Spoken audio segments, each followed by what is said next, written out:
Hello दोस्तों, इस video में हम जानेंगे नियो गार्डन एलेक्जर के बारे में। जानेंगे यह क्या होती है, एलेक्जर्स क्या होती हैं और इसमें क्या कंपोजिशन रहता है, कहाँ पर इसका उपयोग किया जाता है। ये सारी जानकारी हम इस वीडियो में जानेंगे, इसलिए आप वीडियो को एंड तक ज़रूर देखें। तो जानते हैं नियो गार्डन के बारे में। नियो गार्डन एक एलेक्जर होता है जो कि रेप्टाकोस ब्रेड एंड कंपनी लिमिटेड के द्वारा मैन्युफैक्चर किया जाता है। अब जानते हैं एलेक्जर्स क्या होते हैं। एलेक्जर्स एक प्रिपरेशन होती है, जैसे कि सिरप आती हैं या फिर सॉल्यूशन आता है, तो इसी तरह से एक डोज की फॉर्म आती है, उसे एलेक्जर बोलते हैं। एलेक्जर में जो यूज किया जाता है वो वाटर का और अल्कोहल का यूज करके एक मिक्सर तैयार किया जाता है, तो जिसमें जो अल्कोहल की मात्रा रहती है वो थोड़ी ज़्यादा रहती है पानी से। ओके, तो ये मिक्सर तैयार कर लिया।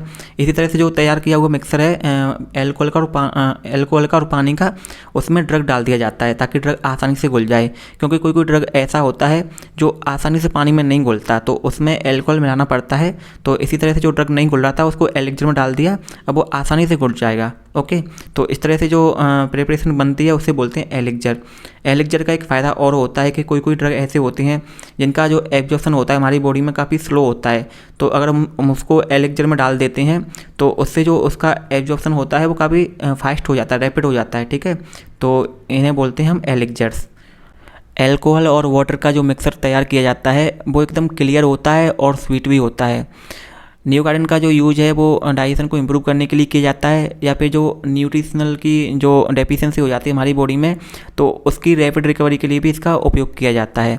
अब नियो गार्डन कैसे काम करती है, तो जो गैस्ट्रिक और सलाइवरी ग्लैंड के द्वारा जो सिक्रेशन निकलती हैं तो उनके प्रोडक्शन को बढ़ा देगी। जैसे लार निकलती है ना, तो लार के प्रोडक्शन को बढ़ा देगी। तो लार का प्रोडक्शन जब बढ़ जाता है तो उससे जो डाइजेशन होता है खाने का वो अच्छे से होता है, डाइजेशन इंप्रूव हो जाता है। ओके, भूख बढ़ जाती है, तो इस तरह से ये अपना काम करती है। इसी के साथ साथ ही ये गैस में भी काफ़ी फायदेमंद रहती है, कॉन्स्टिपेशन में भी हेल्प करती है। ओके, अब जानते हैं इसके कंपोजिशन के बारे में। तो इसमें जो कंपोजिशन है वो हैं साइनोकोबालामिन, जैसे कि विटामिन B12 बोलते हैं, आयोडाइज पेप्टोन, मैग्नीशियम क्लोराइड और मैग्नीज सल्फेट, निकोटिनामाइड जैसे कि विटामिन B3 बोलते हैं, पायरोक्सिन और सोडियम मेटाबेंडेट और जिंक सल्फेट। तो इतने भी इसके जो कंपोजिशन है उसको जो एलेक्जर बनाया था ना, अल्कोहल और वाटर का जो मीडियम बनाया था उसमें मिक्स कर दिया जाता है। ठीक है, तो इस तरह से ये सारे कंपोजिशन हेल्प करते हैं। जो डाइजेस्टिव एंजाइम होते हैं उनके डेवलपमेंट के लिए काफ़ी इंपॉर्टेंट रहते हैं, और जो गैस्ट्रिक या फिर सलाइवरी ग्लैंड का जो प्रोडक्शन होता है उसको बढ़ा देते हैं।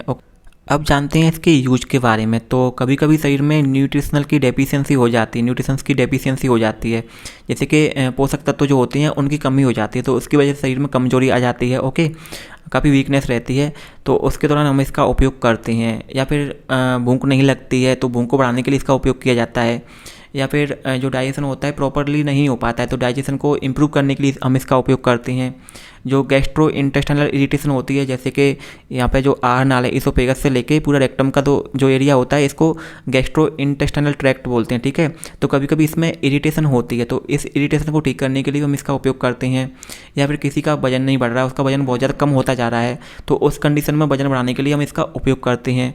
या फिर कॉन्स्टिपेशन में भी हम इसका उपयोग कर सकते हैं। ओके, इसका उपयोग गैस में भी किया जाता है। कोई कंडीशन गैस में ऐसी होती है कि गैस निकलती नहीं है, तो उस दौरान हम इसका उपयोग करते हैं। अभी जैसा मैंने आपने बताया वीकनेस में भी इसका उपयोग करते हैं, और जो मानसिक थकान होती है तो मानसिक थकान के दौरान भी हम इसका उपयोग करते हैं। या फिर किसी की ग्रोथ फेलियर, यानी किसी की वृद्धि नहीं हो पाती, वृद्धि रुक जाती है, तो उस दौरान भी हम इसका उपयोग करते हैं। नियो गार्डन का एडल्ट में डोज रहता है 2 चम्मच दिन में 2 बार खाना खाने के बाद। इसकी जो ड्यूरेशन हमको रखनी है, हम इसको 1 महीने तक रख सकते हैं, यानी हमको दिन में लेनी है, दिन में 2 बार 10 से 15 ml, वो भी खाना खाने के बाद। इसकी जो ड्यूरेशन हमको रखनी है 15 दिन से लेके 1 महीने तक हम इसको यूज कर सकते हैं। ओके, अब जानते हैं इसके साइड इफ़ेक्ट्स के बारे में। वैसे यह एक सेफ मेडिसिन है तो इसका इतना साइड इफ़ेक्ट्स होता नहीं है, लेकिन किसी किसी कंडीशंस में नोजिया एंड वोमिटिंग हो सकता है, डायरिया हो सकता है, और क्योंकि इसमें अल्कोहल मिला हुआ है तो ड्रोजिनेस या फिर नींद जैसे आने जैसी समस्या भी हो सकती हैं। तो ये थे इसके कुछ साइड इफ़ेक्ट्स। इसकी जो मेन वार्निंग होती है वो होता है इसके दौरान जो ड्राइविंग होती है वो नहीं करनी चाहिए, क्योंकि इसमें अल्कोहल मिला हुआ है, तो अल्कोहल से नींद आती है। ओके, तो जिसकी वजह से इसको जब हम यूज करते हैं तो उस दौरान ड्राइविंग को अवॉइड करना चाहिए। तो ये थी जानकारी नियो गार्डन के बारे में। आई होप आपको ये जानकारी पसंद आई होगी, या फिर आपको ये वीडियो अच्छी लगी तो आप वीडियो को लाइक और शेयर करें। ऐसी और वीडियो देखने के लिए हमारे चैनल को सब्सक्राइब करें। Thanks for watching.